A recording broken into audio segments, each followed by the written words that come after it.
Hi everyone, welcome to episode 43 of the Startup Playbook Podcast.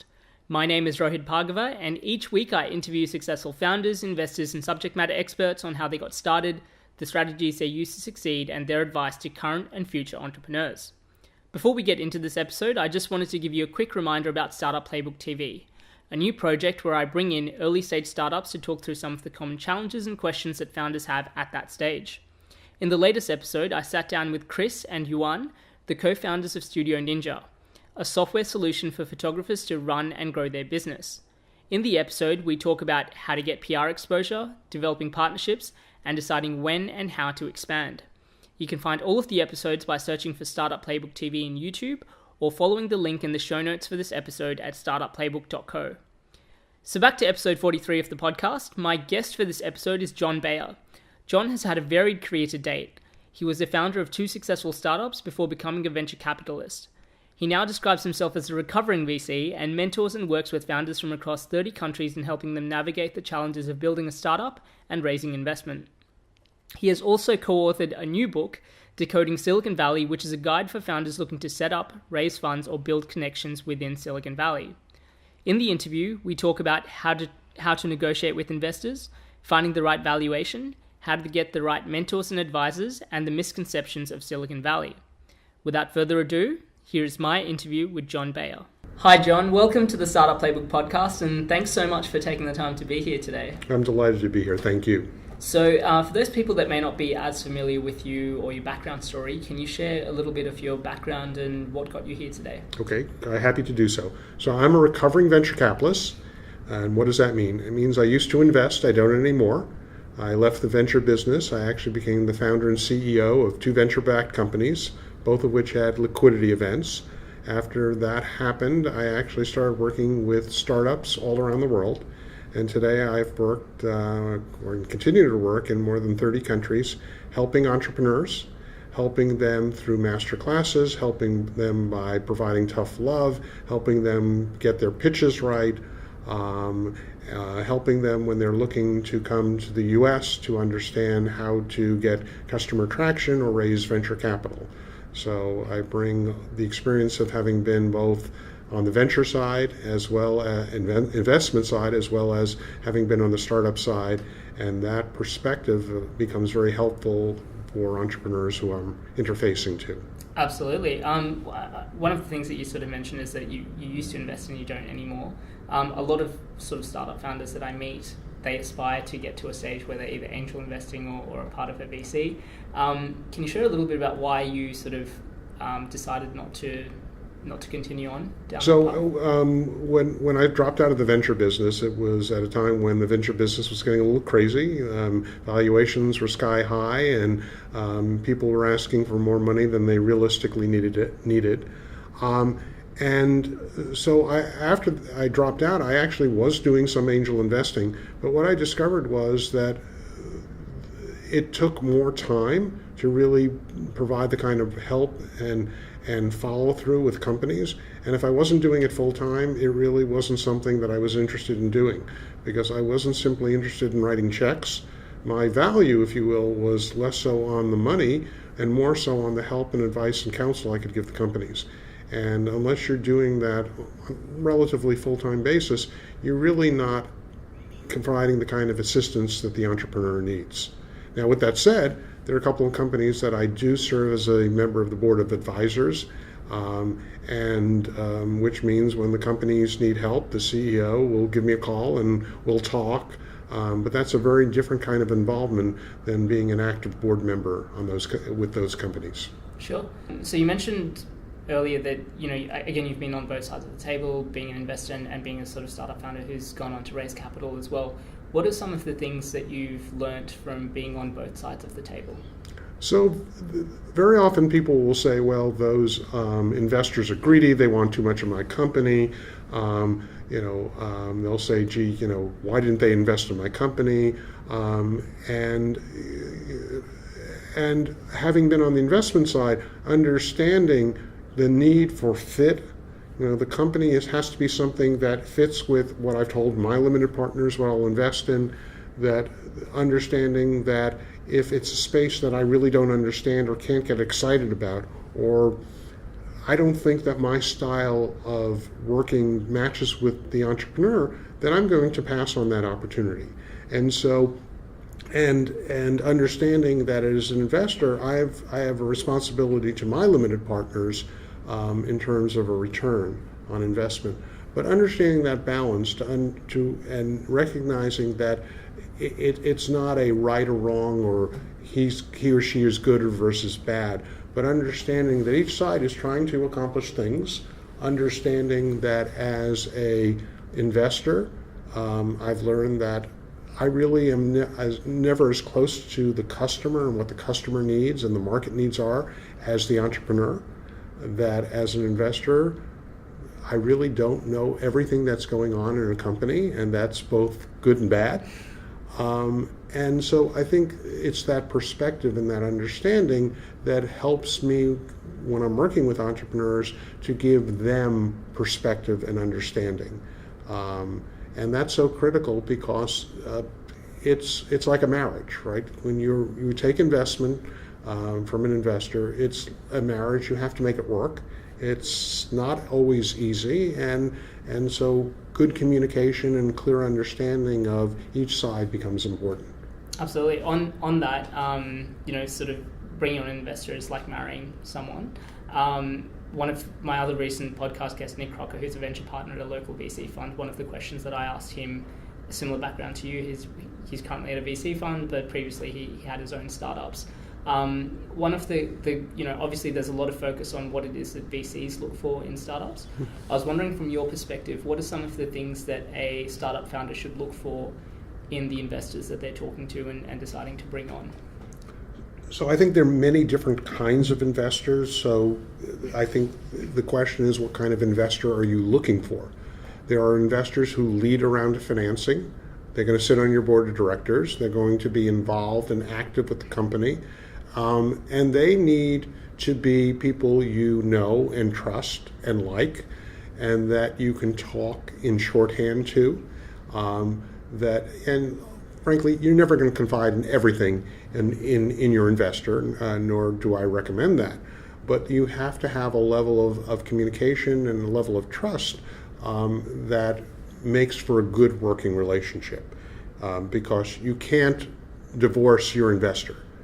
They can fire you, but you can't get rid of your investor. And so I think that's an important aspect of when you're looking for somebody who's going to lead and be an active investor. You want to understand how that firm makes decisions and be comfortable with it. You may want to understand and know a little bit about the other partnerships, other partners in the fund, and some of the partner dynamics. Quite honestly, you'll never know everything about how a venture capital firm makes decisions or what those dynamics are, but getting some visibility as to the other people in the firm actually helps you. If people are not on your board, if they're not active in the company, then it's less important to be picking and choosing. But certainly in a lot of cases, you're getting a syndicate of investors. You're getting more than one investor.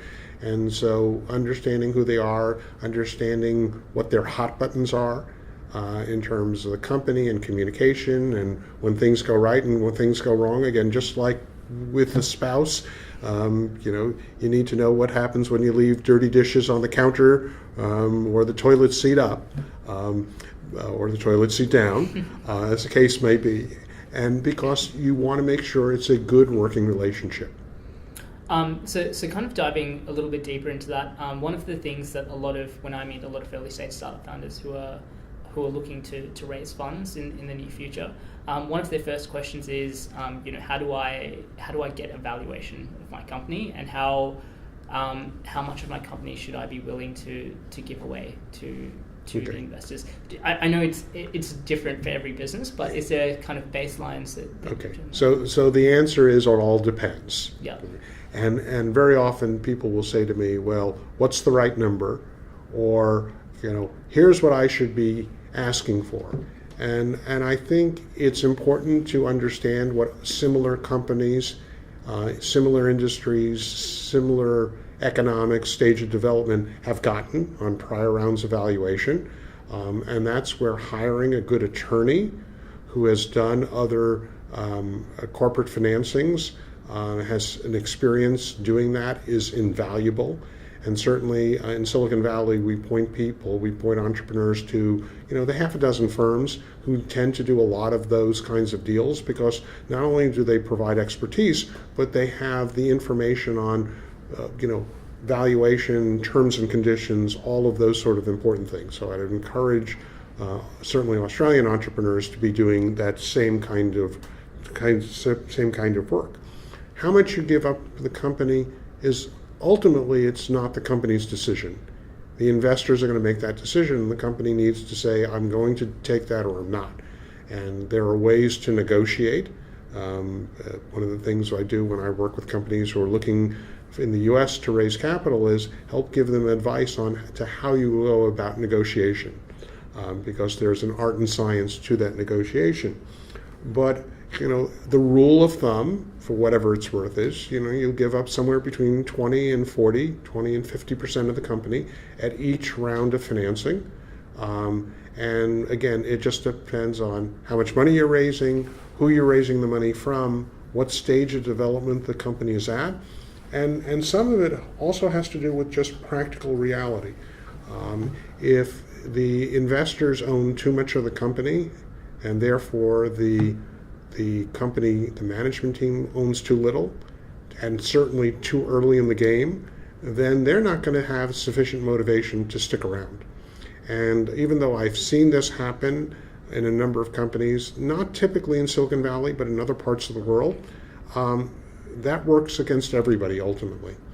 And that's a problem for those investors, and it's a problem for those investors when a subsequent round comes along, because the new investors are going to look and say, the management team after a Series A round owns less than 20% of the company. That's not going to work. And so you've got to either increase the option pool, or you've got to do a down round, or you have to do a rejiggering the capitalization. And that's not easy nor pleasant to do. So my heartfelt recommendation is for entrepreneurs where the investor is cutting too tough a deal, I think getting and having that discussion that you need to think about from an investor point of view, not only what you want, Mr. or Ms. Investor, but what that's going to do for the next round of financing. And that's where hiring good attorneys, good advisors, good mentors who can help you navigate through that, who can help you understand how you go about holding those discussions becomes invaluable. Absolutely. You mentioned that there are one of the things that you help startups with is negotiating tactics when they're talking to investors. Can you share some of what some of those tactics are? So again, when an investor brings forth a term sheet, that term sheet is something that they've crafted. There's rationale behind it. It's something that has typically been reviewed by their partnership. And the natural reaction very often for an entrepreneur to say is, I don't like it, it's wrong.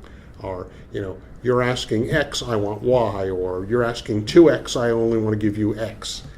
And, one of my recommendations is instead of attacking the numbers, you're asking too much. You're asking for 20%, that's too much.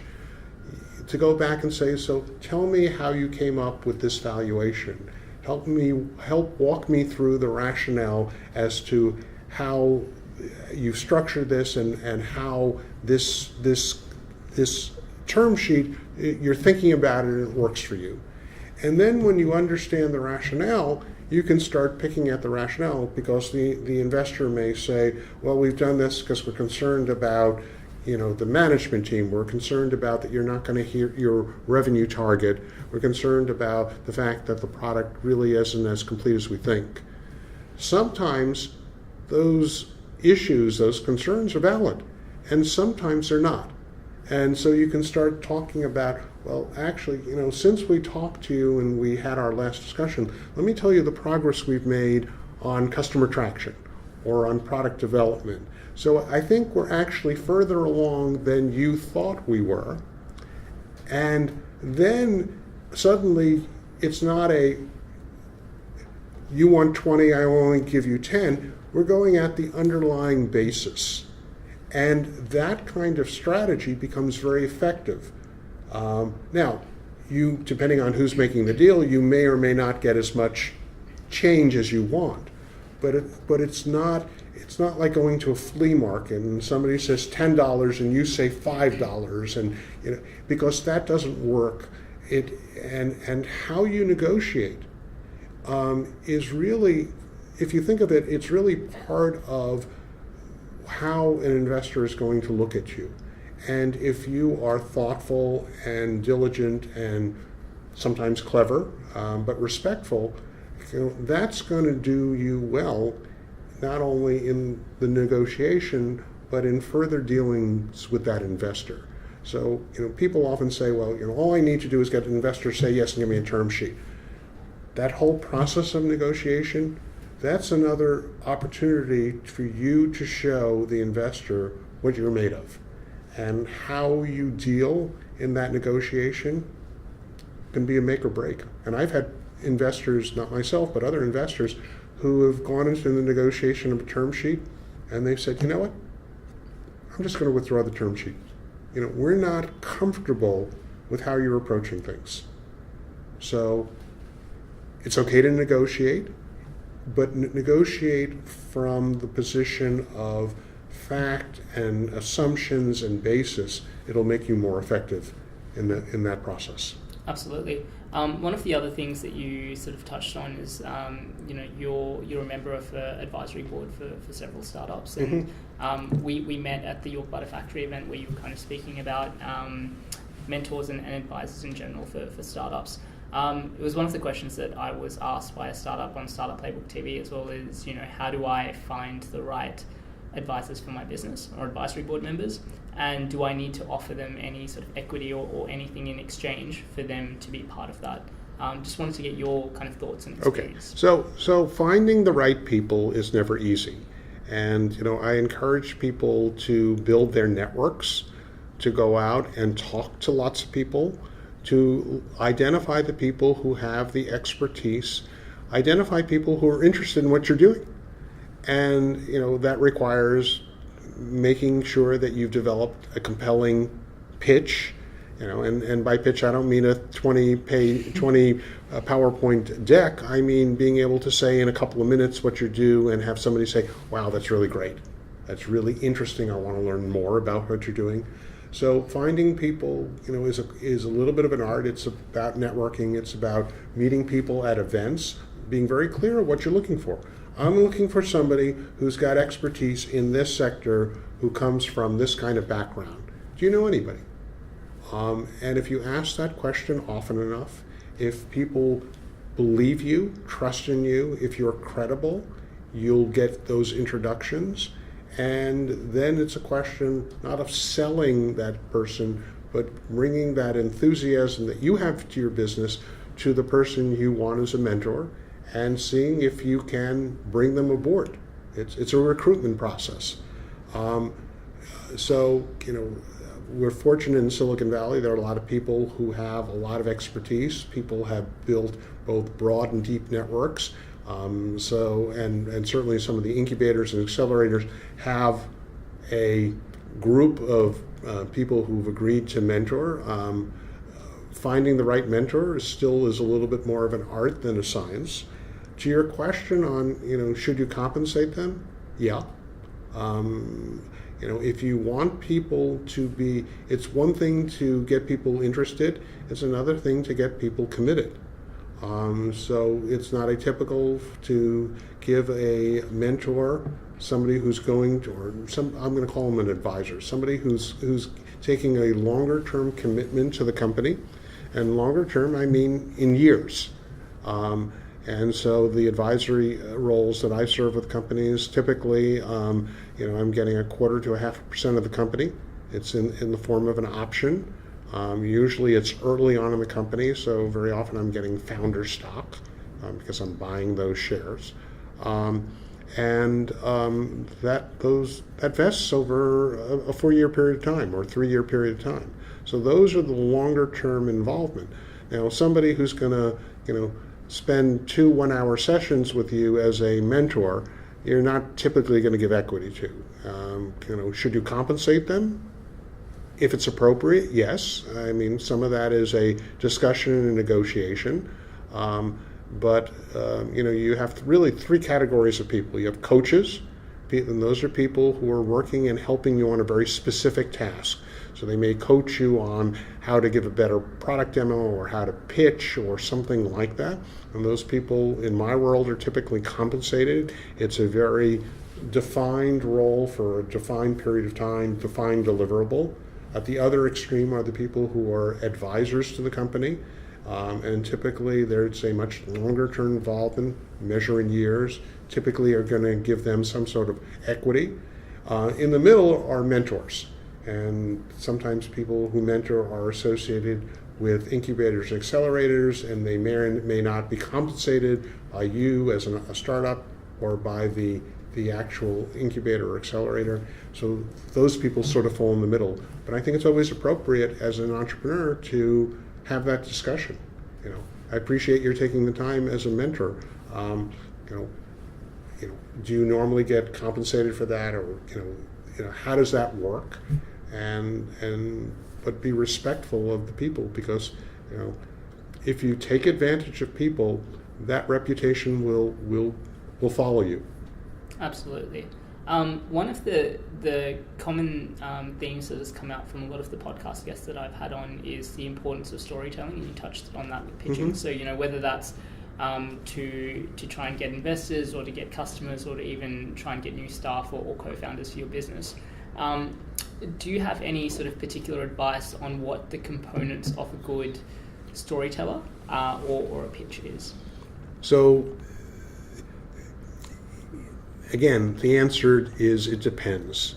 It depends how much time you have. If you have a minute or two, you're not going to tell people everything about your business. And so you need to think about what's most interesting, what's most unique, what's most compelling, what will capture people's interest that they'll remember that. And if it's something that's of interest to them, they'll ask for more information. And so my business partner and I are actually working with a group of companies right now, and they have to deliver a 2-minute pitch, no slides, nothing. And so the way you craft that is really understanding enough about the company, understanding if the team is a world-class team, talk about the team.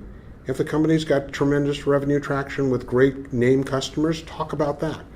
But regardless of how you lead or what you talk about, make sure people understand enough about what business the company is in. You're delivering software, you're delivering hardware, you're a service company. Make sure you're clear on the problem the company's solution is addressing, how it's solving it, and a little bit that I understand who the market is. And there's certainly other elements. In our book, we actually have in our appendix what we think are the 10 key slides, and they're in an order that makes sense, but that doesn't necessarily mean that for every company they should be using those slides in that order. Crafting the story, crafting the short story, crafting the longer story is really a question of how do you tell a story. And as you know, you read lots of stories, and some of them are more formulaic or they follow a certain pattern, but you read other stories and they're very different. And again, the art of storytelling really is an art, and it's one that entrepreneurs need to learn. They need to be passionate about the story they're telling. They need to be credible. And all of those are also in the context of providing content that resonates with an investor. And that last part is actually difficult, because very often entrepreneurs tell the story they want to tell. They're telling the story they want to tell to an investor. They have to tell the story they want to tell to a corporate partner without necessarily understanding the person at the other side, the customer, the investor. What is it that they want? An investor needs to make an investment decision to make a lot of money. And so how you craft that story needs to be fit with what it is that the investor wants. And the same way when you're talking to a partner, people all the time tell me, well, if I can only get Microsoft or Google or IBM or Cisco to work with me, it'll help me. Except the real question is, what's in it for Microsoft or Google or Cisco or IBM? And you have to craft that story around why it's of value to them. And so very often I tell people, sometimes you have to stand on your head. You have to look at it from a different perspective. And in doing that, you will craft a better story and it'll be more effective. Absolutely. I think you hit the nail on the head. I think one of the things that's most often overlooked is that your pitch might be different depending on, your investor pitch will likely be different to a customer pitch, to someone that you're trying to bring onto your team. Even doing it within customers might be very different based on who it is that you're selling it to. So I think it's, as you said, sort of standing on your head and thinking it from who you're talking to, their perspective, what's important to them, and how can you sort of resonate your story with them. Fantastic advice. So you touched on your book as well. Can you share a little bit about the book that you have and how it helps founders? Okay, so we wrote a book. It's called Decoding Silicon Valley, The Insider's Guide. My co-author, Michelle Messina, and I wrote the book. We spent 1.5 years in a conference room writing it. So why did we write the book? We've worked with entrepreneurs all over the world. We've worked in more than 30 countries. We go to places and people have different perspectives on what Silicon Valley is, how it works, what's important, what's not. A lot of entrepreneurs think that Silicon Valley is the only place to start a company. It's not. Silicon Valley certainly is a good place to start a company. It has pluses and minuses. There are best practices in Silicon Valley. There's an energy level in Silicon Valley that's unique. There are things that people can learn from visiting, experiencing Silicon Valley. There are a number of companies who come to Silicon Valley because it's appropriate for them to get customer traction, to form partnerships, and sometimes to relocate and raise capital. But what you need to do for all of those things, it requires an understanding of the place that you're operating in, understand what it is you need to do long before you get on that plane or get off the plane. And so we wrote the book to be a guide, a real help to entrepreneurs, whether they come to Silicon Valley or they never step foot in Silicon Valley. Because our goal is to see entrepreneurs everywhere be successful. So, I mean, obviously in Australia we have a massive fascination with the US, especially with the Valley itself. What are some of the biggest misconceptions that you've seen from people that have been, outside of the US that are coming to the Valley for the first time? So there are a lot of misconceptions. People think that everybody in Silicon Valley is successful. They're not. That it's easy to raise capital in Silicon Valley. It's not. All companies in Silicon Valley raise capital. They don't. There are misconceptions that, somehow or other the people in Silicon Valley are so much better. They're not. They may have more experience. They may have a better network. But there are bright, capable people everywhere in the world. And we see people coming from all over the world, coming to Silicon Valley. Some of them stay. They start a business in the Valley. They relocate their business, and they're successful. The other thing is that people underestimate the importance of networks. People somehow believe that the magic of Silicon Valley is all the money. There's certainly a lot of venture capital funding in Silicon Valley, but it's the networking and networks that become most important and most valuable, because those things enable companies to find customers, to find co-founders, to find teams, to find all the resources they need, and ultimately, having found all those resources, they can be more successful in raising capital. Sure. So I recently had a friend who went to the Valley for the first time, and he had a lot of misconceptions about what he thought it was going to be like. That's because he didn't read the book first. He obviously didn't read the book. So I think he went there for a week and a half and was expecting everything to kind of fall into place and didn't really have a strategy of who he wanted to meet or any specific plan. What are some of the things that you sort of recommend for any startup or founder that's going there for the first time to do to help them prepare and get the most out of their time there? So, other than read the book? Other than read the book. Read the book. Read the book, read the book, read the book. So those are the top three things. But, talk to your fellow entrepreneur. Talk to people who've been there. Somebody who's been there 3 weeks ago or 3 months ago is going to be a valuable resource. I find expats, people who are now in the Bay Area. They're going to be naturally inclined to want to help you find alumni from your universities, find as many people who you can leverage as is possible. Plan your visit at the right time. In the Bay Area, July and August, or middle of June through middle of August, people are on vacation. From middle November to middle of January, you're not going to find anybody or much of anybody around. Come when there's a conference and an event. It's a way to meet people. If you're, planning to spend time, have prepped your presentation. Do a lot of that legwork ahead of time. Prepare. Practice. All of those things will do you good. Be realistic in terms of your expectations. We meet entrepreneurs all the time who say, well, I'm going to come to Silicon Valley and I'm going to meet all these people, and how long are you going to be here? Well, I'm going to be here another 3 days. And that doesn't work. Building a network takes time. If you're going to raise capital, first of all, unless you have customer traction and are either located in Silicon Valley or have a presence, it's difficult, if not impossible.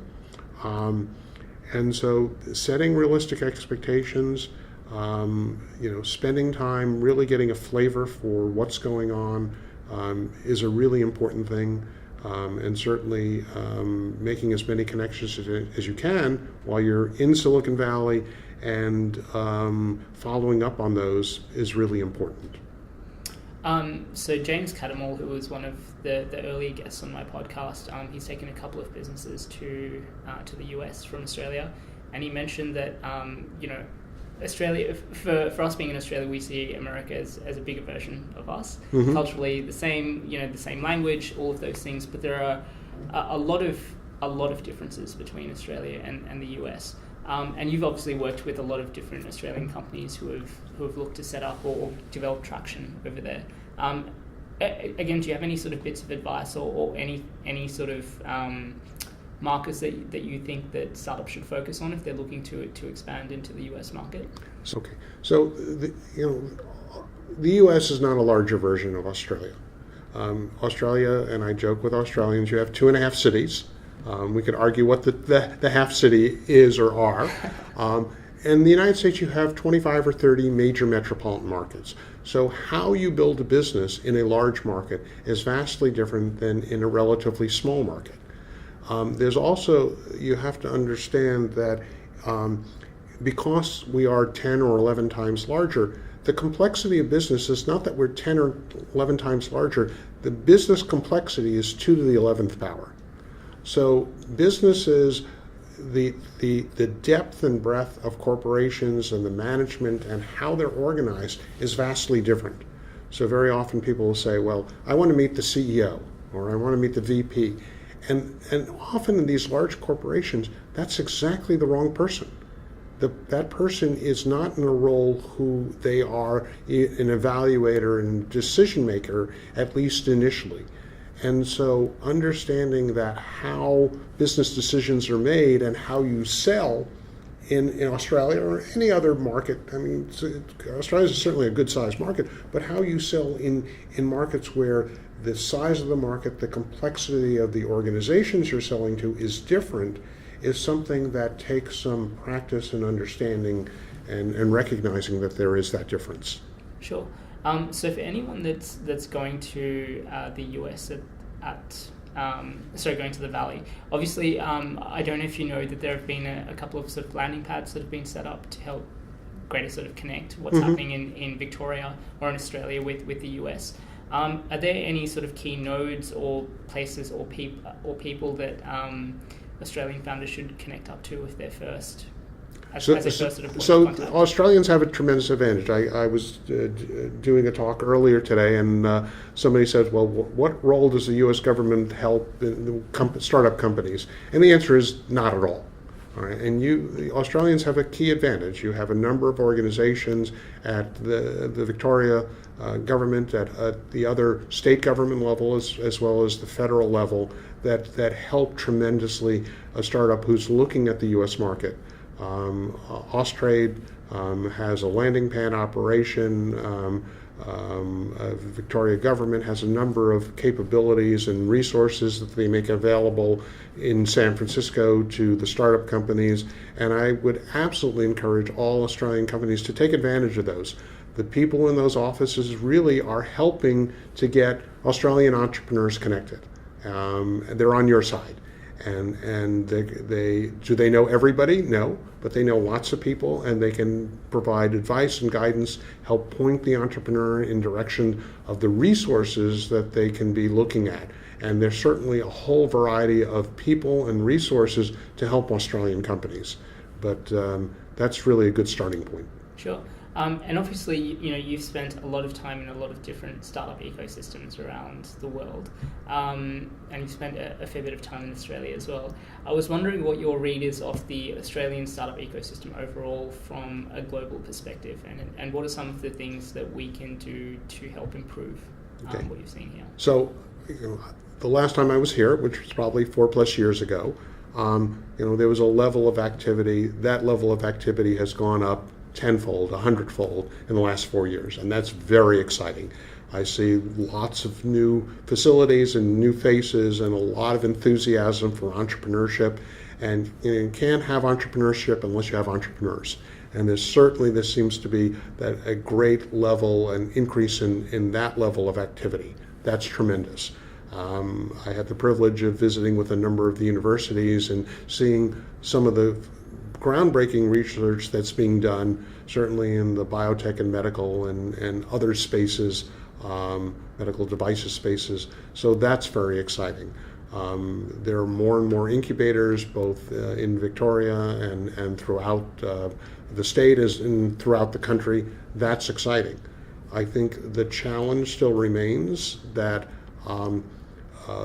there's not as much communication between and among entrepreneurs, between and among the incubators, between and among mentors and advisors and investors, and facilitating that so that people build a broader network will help entrepreneurship tremendously.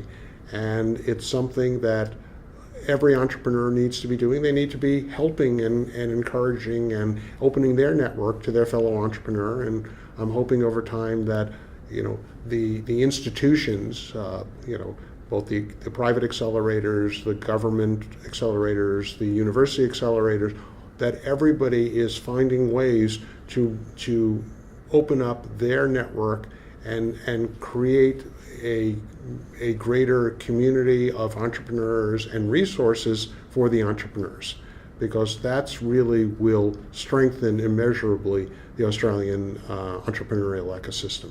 Absolutely. I think one of the biggest changes that I've personally seen over the last 2 years is a lot more people are realizing that it isn't a zero-sum game, and that the more people that are winning, the more chances that the ecosystem and everyone wins along the way instead. So absolutely, I think the more that we have of sharing of networks and helping other people will only help everyone in the community. Everybody wins. Absolutely. Everybody wins. Absolutely.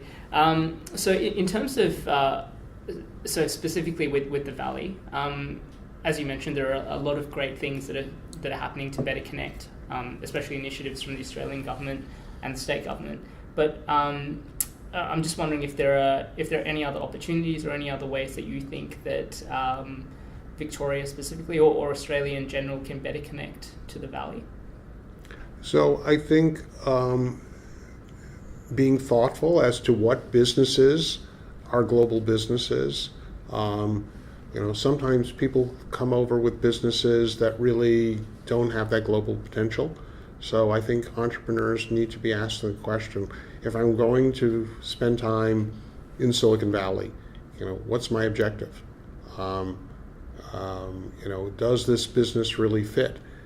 Do I have a business that can compete with, in terms of the caliber of the product, the caliber of the team, if they're looking at Silicon Valley as a place to be selling product, to be raising capital? And part of it is just sort of, spending enough time broadening your network. And for the companies who do come and visit and then leave, they need to nurture those networks.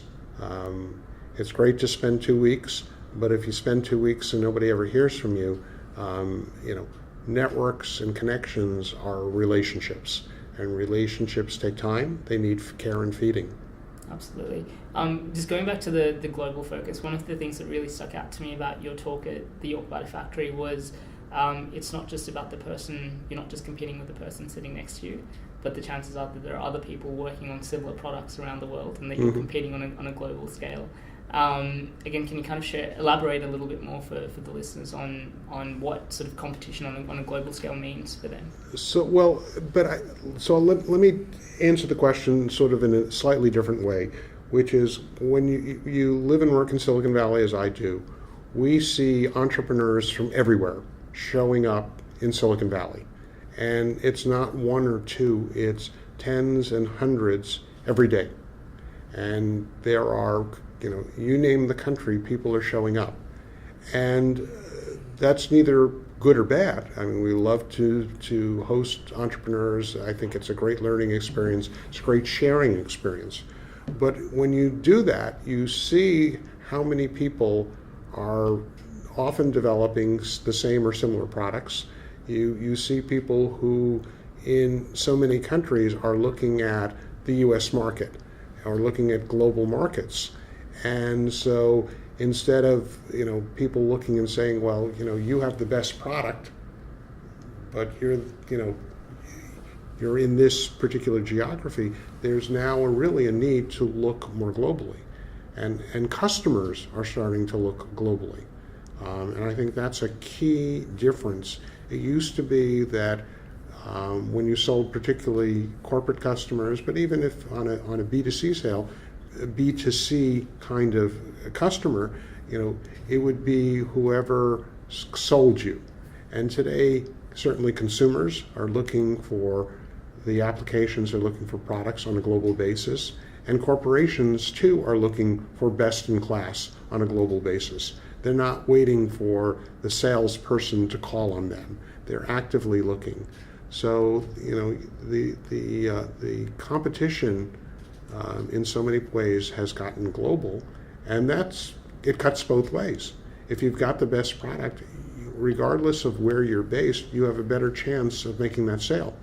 On the other hand, if you're just a Me Too product, it doesn't work very well, it doesn't provide the kind of functionality the customer really needs, then you may have a tough time selling outside your very limited market, your limited scope of customers and influence. Fantastic. Jon, for anyone that wants to get in touch with you, find out more, get a copy of the must-read book, Decoding Silicon Valley, what's the best way for them to do that? So you can go to the website, decodingsiliconvalley.com. It has a little information on us and our book, and there's a link to buy the book. It is available on Amazon, and there's also a link to get in touch with us. Fantastic. Jon, thanks once again for sharing your time and insights today, and hope you have a safe trip back home. Great. Thank you. Thank you. Thanks for listening to episode 43 of the Startup Playbook Podcast. You can find the show notes of my interview with Jon, along with a curated list of tools and resources for startup founders at startupplaybook.co. As always, you can join the conversation through our Twitter account. The handle is @PlaybookStartup. Next week, I will be interviewing Terry Gold. Terry co-founded Gold Systems in 1991, where he bootstrapped for the first 9 years and then took $10 million in VC investment from Mobius, then named SoftBank, in 2000. The company was a pioneer in IVR, CTI, speech recognition applications, and the unified communication space, with 11 of the Fortune 20 companies using Gold Systems software. He is now the managing director of the Techstars Adelaide Accelerator program.